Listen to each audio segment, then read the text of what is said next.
Zee 24 तास एक पाऊल पुढे। अपनालय या समाजातील गरीब वर्गांसाठी आणि मुलांसाठी काम करणाऱ्या सामाजिक संस्थेला 40 वर्ष झालेली आहेत। मास्टर ब्लास्टर सचिन तेंडुलकरही या संस्थेशी जोडलाय। समाजातील गरजू लोकांसाठी नेहमीच पुढे येऊन मदत करणारा मास्टर ब्लास्टर सचिन तेंडुलकर यावेळीही मागे राहिला नाही। 40व्या वर्षात पदार्पण केलेल्या अपनालयला 40व्या वर्षात पदार्पण करणाऱ्या मास्टरनं पुन्हा एकदा मदत केली आहे।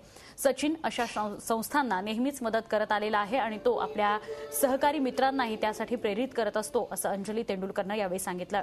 फक्त सचिनच नाही तर सारा आणि अर्जुनही अपनालयला मदत करतात। Sachin has always supported Apnalaya for many years. The most important thing for them is they need the money. So we support in whatever way we can by donating ourselves.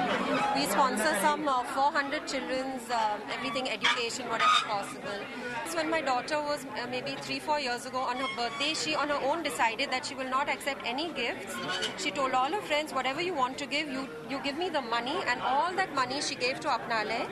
And the latest, my son just got selected for the under 14 cricket, and he had his first earning. He called up very excited. He earned 9,600 rupees. He said, "Mama, I want to give it to Apnalaya. I'll give it to the children in Apnalaya." So his 9,600 rupees were given to Apnalaya. Zee 24 तास एक पाऊल पुढे।